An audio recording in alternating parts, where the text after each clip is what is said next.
Okay, so we will officially call the meeting to order at 4:18. We'll note that Ms. Gherkin and Ms. Russell are not able to join us at this moment. Ms. Russell may join us. We do have one guest with us today, so we'll let you introduce yourself. Oh, my name is Sheila, Okay, and my child is studying in grade 5. awesome. Yeah. I don't hear anything.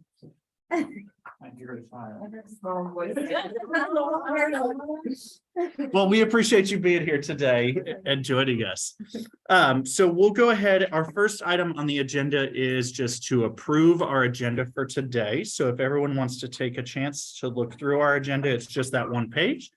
And if there is a motion to approve, I'll make a motion to approve. a motion by Ms. Bowers, a second by Ms. A. Any discussion around our agenda tonight? All in favor of approving our agenda, please say aye. Aye. Any opposed? Motion carries. Okay, the next item on our agenda is to approve our minutes.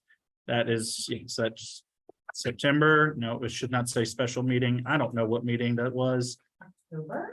No, it's September. September. There was a special call meeting, but it wasn't. It's not the night. So this is the right, it's the right one. It's just the wrong name. So September 19th, it's a regular meeting, so I'll adjust that while you guys are reviewing. So if you want to take a second.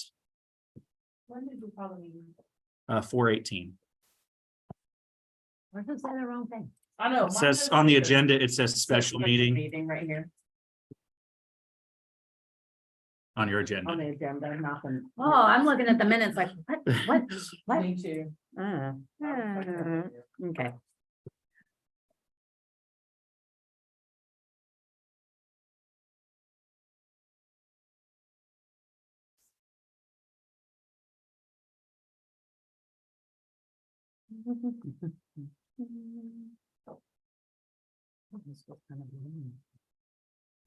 I'll make a motion to approve the minutes. Motion by Ms. Bowers, second by Ms. Lane.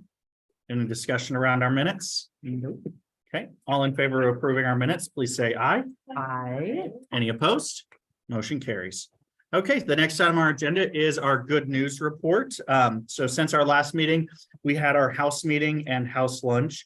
I loved the house meeting because we had so many parents show up and they were dressed in the house colors, and it was just so cool to see them outside. It was an awesome time. Oh, for the lunch, you mean? For the lunch, yeah. Super fun. So, we'll see how cold it's going to be next Friday, if we're going to do lunch outside or we're going to do it inside. Either way, we'll invite parents to that as well. But yeah, we had PTA movie night. That was super well attended. It was a lot of fun. My daughter made it almost to the end of the movie before she passed out. It was asleep. A win-win for you. It was, until I had to carry her Oh, from sorry. there to the car. So she's not that heavy, but with long distance, I mean, so Hold up, Mr. Reed. we had our PTA stock the break room. So Just lovely. they did a great job of getting us lots of You're welcome. treats, drinks, coffee, Yes, everything. Thank you, PTA. Trying to get the gluten-free stuff. There's gluten-free stuff in there. There's nuts. We had, Gonna work on getting, I've heard a lot of people saying getting the disposable like coffee. yes, Drip cups. I ordered a bunch, Awesome. so they of course got canceled, so I'm gonna go buy them tomorrow. Okay. Then the Amazon order got canceled and refunded, but I will get them. Awesome. This week. thank you. You're welcome. We also had Art on the Green, which was a great opportunity just to get some families out and paint. The kids loved it as well. Then we had fall break for a week, which all the staff really loved. I don't know how much our families loved it, but the staff loved it. So it's kind of hit or miss on who loves it. We had National Stop Bullying Day. We had our first round of buddy classrooms, which was a great time. We had Hispanic Flag Colors Day yesterday. So any other items that we want to celebrate? Okay, awesome.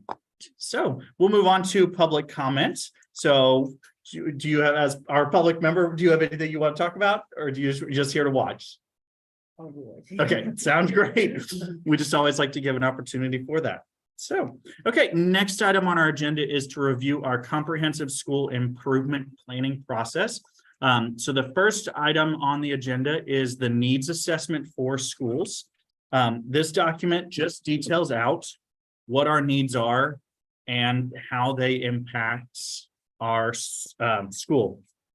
I will say, in meeting with our school-wide success team, which is our leadership team, they found that we are still struggling with the same things that we have been struggling with and working towards those things. Now things are getting better and we're making progress, but we still have deficits in those areas. So our main focus areas deal with our EL students, our Hispanic students, and our free and reduced lunch students. So this is just a document for your guys' reference. You are welcome to read it and enjoy it at your perusal. I copy and paste it from previous years and then just update some numbers as we go through.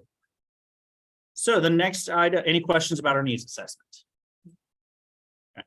If you read it and you have questions, please let me know. I'll happily talk you through it. The next item is our school assurances document. This is a super long document. I mean, well, it's 13 pages. It's super long. And for right now, there are only 2 questions that relate to us. So the only 2 questions that we answered, well, we answered all of them, but we answered most of them as not applicable. The only 2 questions we answer are 1 and 2. And that says, do we receive Title II funds to provide professional development? Does it follow all the laws? We said yes. Title II helped to pay for our professional learning at the Rep Arena events. So yeah, but, and then the second question, do we use our, is our use of federal funding reasonable and necessary in compliance with these laws? And we said yes. Everything else is about Title I schools or TSI, CSI schools, which we are neither of right now. We could be TSI or CSI in the future when we get our KSA scores. I'm just saying it could be a possibility. I'm not saying we are. I'm not just saying that is in the realm of the world. So any questions on our school assurances document that has 2 answers in the affirmative? No. You review CSEP items? Yes, that's, yep, that's these 2. Like that's these are the CSIP items. Okay. Yes. Thanks. Okay, so the next item on here is just some data analysis. So the first one is our NSGR data, which is our reading assessment data. And we'll get state data for next meeting, correct? Yes, state data will go public on October 31st. Yes. October 31st at 10 p.m. So after everybody goes trick or treating, you can go on, log in and pull up the school report card and look at all the schools. So we're able to share it with staff on October 30th is when staff will get to find out. So when we look at this, green means that a grade level is above the benchmark. Yellow means they are on the benchmark. Red means they're below the benchmark. So right now let me move this away and make this a little smaller. Right now, so kindergarten to start the year, they should be at a 0. So you can see overall, they're at a 0. Hispanic students are at a 0.71. EL students were at a 0. Free and reduced was at a 0.42. I'm not sure why that's red, but it should not be. So let's fix that now. So those should be green. Go away, face. Okay. Green. Okay. So then first grade should be at a 3, which is a level C. Overall, they're at a 4.77, which is a D plus. The numbers just calculate to letters. Our Hispanic students are at 2.54.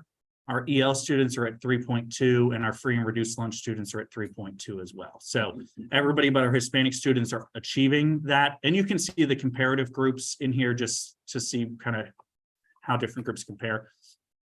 When we look at second grade, overall, they should be at a 9. They're at a 9.65. Hispanic students are at a 7.47.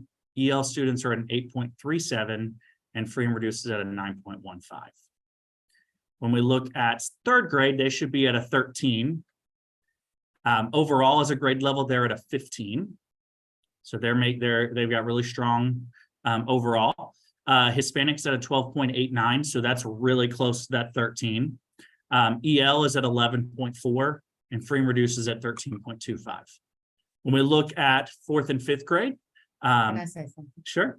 I will say as fourth grade, when you get in this kit, you can choose a fiction or a nonfiction piece. We, as at grade level, chose to do all of the nonfiction because we do so much nonfiction reading. And we find that kids are overall weaker Yes. reading nonfiction. So if you're looking at these like, be like, well, we gave nonfiction.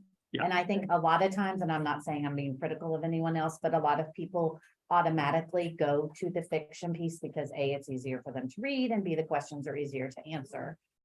So that's why we made a choice to get the nonfiction, because everything we're assessed on is like everything but reading, their science and their social studies and everything is really just a reading test that's nonfiction. So we kind of made a choice to do that. Yeah. I think inside on fifth grade, they did the same. They did do they did similar. Yes. And so just as a choice, because you end up with kids reading it very, and it's 50-50, like, when we assess, it should be 50% of what they, It is night and day. it's how we're feeling. yeah, so it's very different. I find the same thing too, when we reassess in first grade, I tend to do nonfiction. And then you find out that whatever they came out of kindergarten with, that what you get is lower. Mhm. Mhm. Yeah, so we didn't So, see like, Beneficial to do nonfiction across the board. I mean, Is it'd that just be something we more, should it'd do? just be more assessments to give. Yeah. Yeah. I mean, it is a choice that you can make. There's every level has two fiction and a nonfiction. We just chose to pick the nonfiction pieces because it is a non-preferred, like if you gave kids 2 books to read, they're gonna pick them. So, and again, this is the goal of this assessment is really for teaching practices. So just to give that information and a good starting point. So fourth grade should be at a 16. They're at a 15.13, which is still close. Hispanics at a 12.2, ELs at 11.1, free and reduced is at 13.5. And then when we look at fifth grade should be at a 19. They're at a 17.29, 12.64, 8.4 overall. And then 15.87, or for EL, sorry, they're EL students, and they have a significant number of newcomers this year.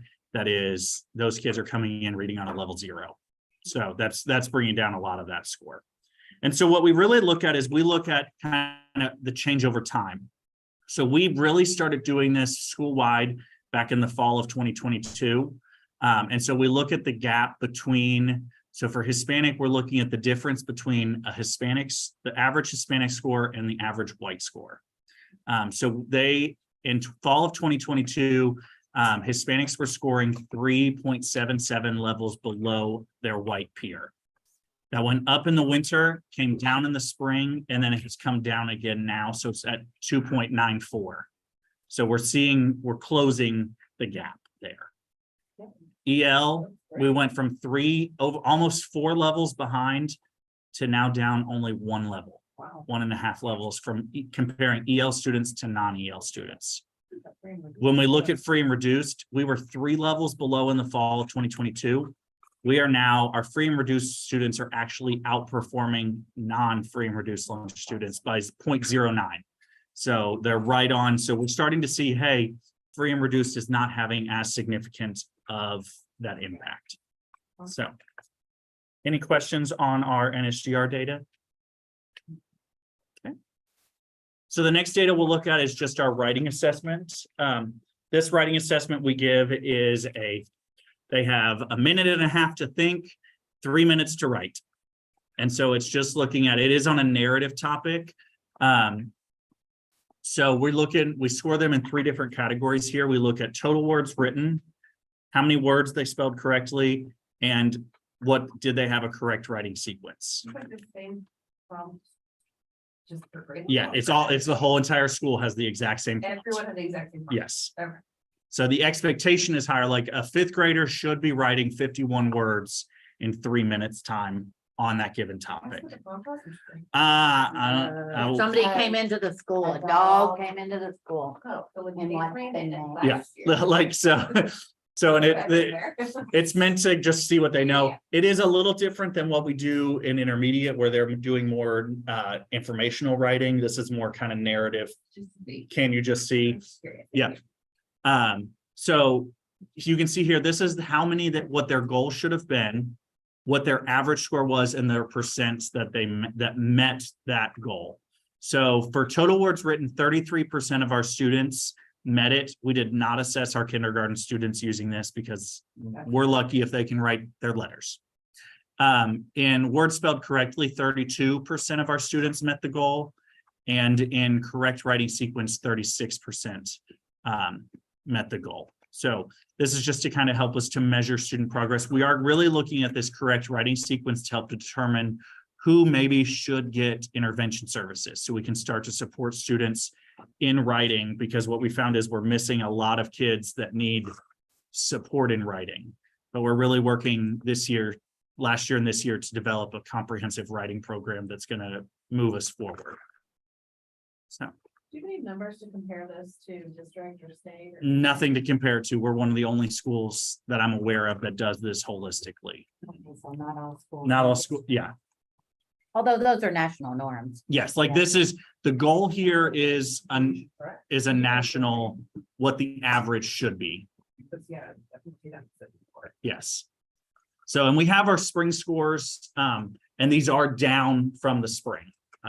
So it is, we did fall off a fair amount in the spring, but where most students don't do any sort of writing over the summer, that's a typical trend with that. And the pump was different in the Yes. spring.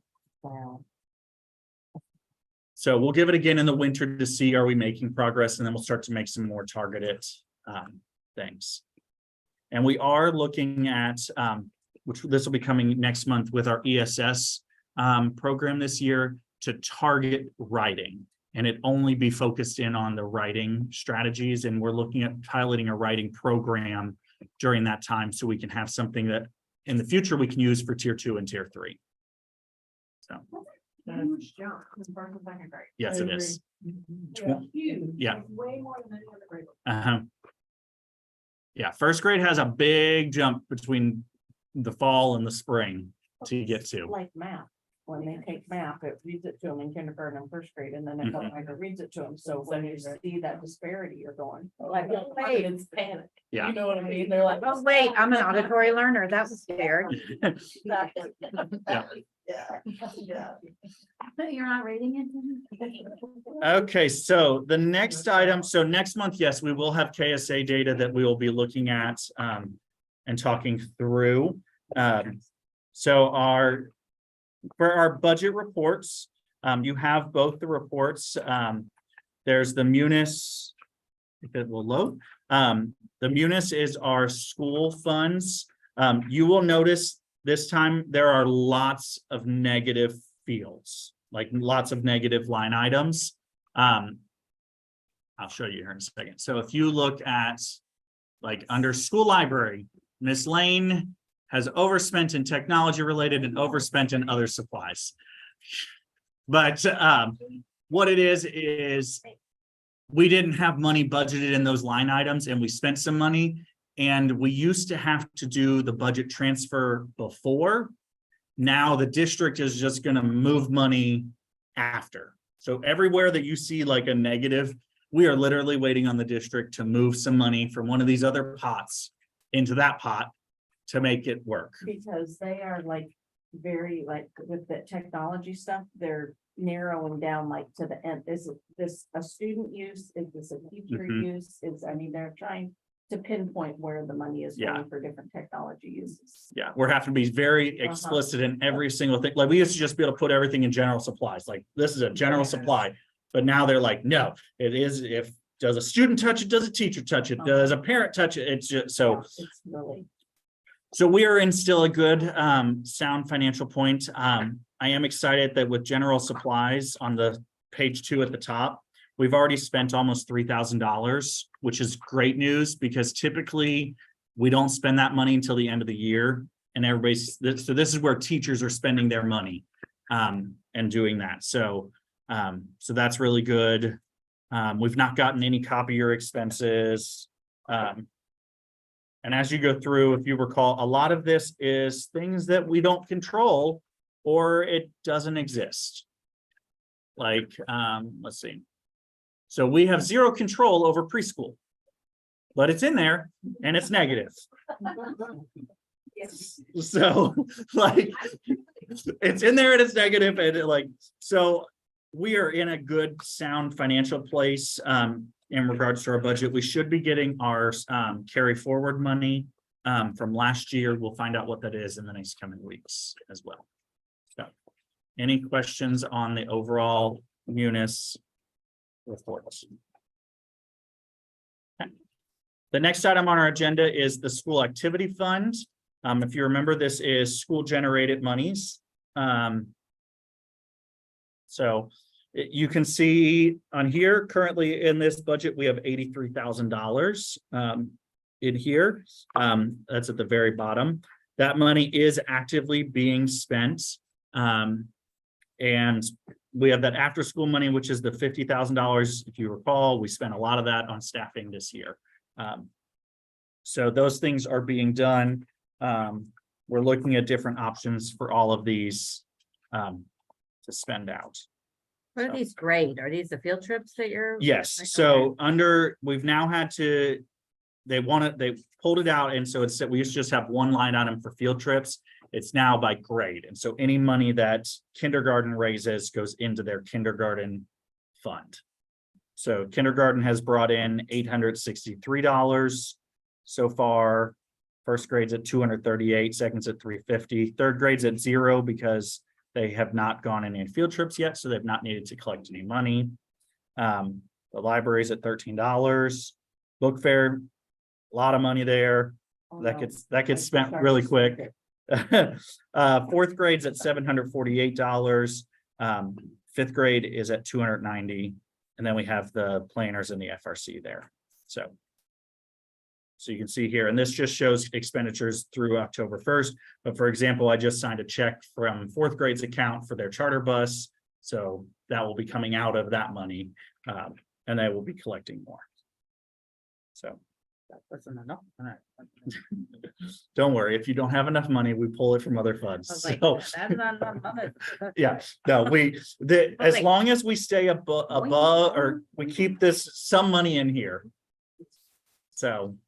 Going to the capital, and then we're going. I don't even remember, probably a refund or Thursday. like where somebody brought in money for a lost book or. So.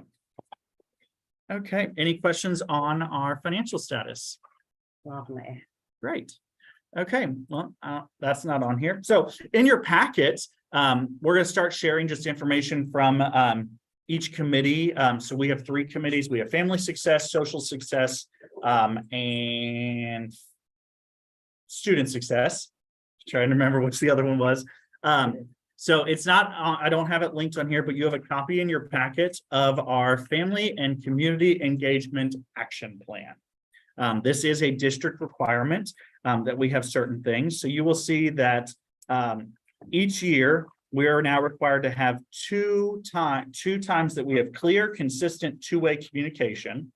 So our 2 strategies here are we use Class Dojo, and families are always invited to participate in SBDM and the committees to provide feedback. We did have 4 parents sign up to be on committees for SBDM. We did not have any of them come to the first meeting.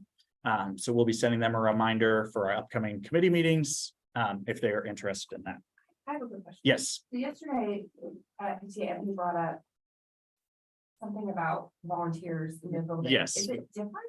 it's not different. What it is The link, and it was still exactly what I had done 2 years ago. yes, it is So- still the same volunteer thing. They've just created a website now where we can, as schools can post, hey, I need volunteers for this event, But it's or I really- need help for this. It's not different. Okay. They still have to go through the whole background check system. It's just a way to recruit out to get more people. Yeah. For me, we're not struggling with volunteers, so I'm not putting anything on there because I don't, what we have enough from our families in our community right now to support what we need to get done. So, but it's meant to just, it's meant to allow 1 point for a random community member who may not be connected to a school to say, hey, I just want to volunteer at a school. Right. So this is how I can get connected rather than having to contact this Right. school. How can I help? This school, how can I help? They can go to one I website. clicked on the link and it was like, me, Glendover kindergarten, and I was like, oh, it's the exact same thing I did 2 Yeah. years ago. Okay. I'm not dangerous. Yes. I hope. So The second thing we need to have is, the next thing we have to have is an open spaces for families to give input and be co-creators. So we put that families participate in the annual family survey, to give feedback there. Conferences, we put our 2 conference weeks on there. We have our fall conference week that's going on right now. And we'll be having a spring conference week. That spring conference week, we're going to try to have it be more student-led. We're going to be talking about that and how we want to structure that. Community support and partnerships, we have to have at least 1 community partner. So we listed out Crestwood Christian as our community partner. Family learning, we have to have 2 family learning events. So we had our EL family night for them to learn about the EL program and how they can support their students. And then our second one is international nights. We do so many family learning nights that we could list a ton on here, but those are the 2. And then we have to have 2 staff learning opportunities. So we will learn strategies for culturally responsive teaching, which we just did that last week. And then there's an opportunity for us to learn about engaging families, which will be happening in April. So that is the work that a family engagement or the Family Success Committee is going to be doing. Great job. Okay. So next month, you'll hear from one of the other committees with what they're going to be working on. So the next item on our agenda is a policy review. This is reviewing our second read of our committee's policy. Remember, this is just where we changed the names of the committees. So those were the only things that changed in here was the names of our committees. So we approve of the names of committees being changed. I'll make a motion to approve that. Okay, a motion by Ms. Hobbs, I will second that. second by Ms. Bowers. Any discussion? All in favor of approving our committee's policy, please say aye. Any opposed? Motion carries. Awesome. Okay, Involvement, you know, good. so the next item, we're getting ahead, is enrollment update. You can see we are up to 439. This has now increased by 1. We got a new first grader after I pulled this report. So that is now up to 70. Yep, he's super sweet. I met him today. He's super sweet. Get to meet today, because I was here. You know, twice last year, I got a new kid on days I was absent and I was gonna Some be out. and I'm strategy like- there. I was like, I'm gonna be gone tomorrow and if you give me another new kid. He planned it. I know. So we also have a new kindergartner who will be enrolling tomorrow. So that will take that number up to 93. And then we have 2 students that have been traveling the country who will be returning to us in the coming weeks. So Oh, that I thought they weren't coming back from the spring. they've come back a little early. So Are they enrolling or they're gonna re-enroll? mhm. Okay. Yeah, so 93 kindergartners, so yes, it's pumping, it's doing great. So with those 4 kids in there, it'll be 443 with our numbers, and that does not even count our preschool numbers in addition to that. So that's- so we've That's got some awesome. great things going. So for staffing and hiring update, we'll officially announce that we have recommended and they have started Jennifer Wallace and Kim Novicki as our kindergarten paraeducators. So both of them have started. We were able to also work out their schedules when like kindergarten's at recess to allow them to be able to go to first grade and second grade and start to help a little bit more. So we're seeing it's getting some benefits when they aren't needed as much. So we are still looking for a preschool paraeducator, kind of not really. It's listed on here still because it's still open. And now we are looking for an instructional paraeducator substitute. So we need a full-time instructional paraeducator. That'll be for the rest of the year. So if anybody's interested, we're still looking for a full-time person I for applied that. yes, last night. Yes. So in 6 months, when I get approved. Yep. It takes so long. Welcome to Fayette County. Yeah, I guess so it took her a year and a half. Yep. Hopefully by the end of the year, I can. That's insane. Yep. A year and a half. Okay, but it might have been a little user error, but Yep. you know. Okay, so the next item on the agenda is a magnet school update. So we talked previously about pursuing a magnet school status. I met with the magnet program office twice about this. They had their own meeting between those two meetings to discuss viability of us becoming a district magnet. And the short answer is no. The answer is no, because transportation cannot support more transportation. There are currently students attending Maxwell that are sitting on buses for 2 hours after school because they have to run they pick them up, then they go run the high school routes, then they run the middle school routes before they get dropped off. So there is no capacity for that. They are still supporting our work. I've got a meeting on Thursday with a company that is a NASA partner to explore some STEM options as well and what they can provide for us. So the magnet program is still working to connect us with companies around STEM and kind of just provide us with opportunities. So they said we can implement anything within our school. And if we can ever get transportation to a point that it's able to have enough drivers and function, then we can look at expanding out from there. So that's like step one. yes, so Having step one Sort of a, is kind of developing something here. We don't have to have any approval, any authority. I don't have to get any, I don't have to fill out but then it would paperwork. be easier to say. We've got this at great some point, thing. Yeah. okay. And then we can also market what we've got great going on here to our community. And the magnet office said they would send the marketing team out to do publicity and everything to really help us to beef up, especially for our community. And they're going to work with me to help get the names of families from the community that are opting to go to private schools so we can target some mailers and target some information to them to see, hey, you may be opting for private school, but we are just as good of an option for that. So If those families choose to come here, do they take care of their own transportation? so it would just be within our community. In our attendance area. Yeah. So we can't open it up to the whole district because we can't provide transportation. So that's the, What's the transport? and that's what I tried and they said, nope. So, which I can see that becoming open in the next couple of years because since we've already opened up, if you live in Jessamine County, you can go to any school in Fayette County that you want. Oh, wait, Uh-huh. what? What do you mean? That's the law, is you can come from out of county and go to any school in Fayette County. But if you're in Fayette County, you have to attend your districted school. Are you talking just employees or just No. literally anyone? Anyone that would opt to come from any county. What's the reason? That's just a state thing that you can move county to county. It's a state law now that you choose the can, School you want to go Yep. to? as long as they're not over capacity. That has to be. The other county sends their money nightmare. to us. Okay. How does that work with sports? Uh-huh. Is that how they're getting away with stuff? Mhm.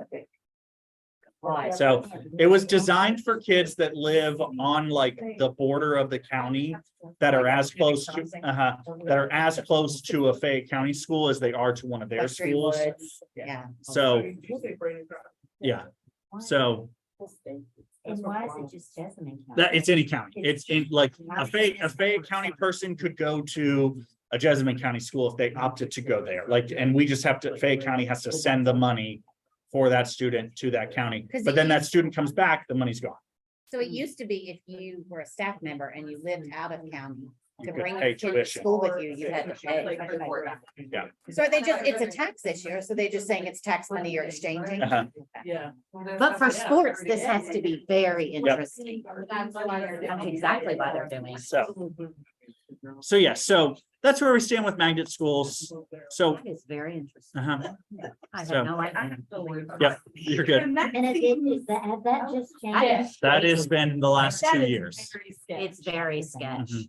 That's like saying, hey, you good, hey, you put, whatever from Scott County, come to Fayette County, or Scott County can say, hey, you There's come to. Some high schools doing that. Oh, wow. So- So if you come from out of county, you can choose what school you go to, but if you're within county, you're still always supposed to go to your district. You have to go to your school. Nicholasville. And then you could choose any school you- I'm just gonna go to Glendover. Mhm. Okay. As long as you can provide all your transportation.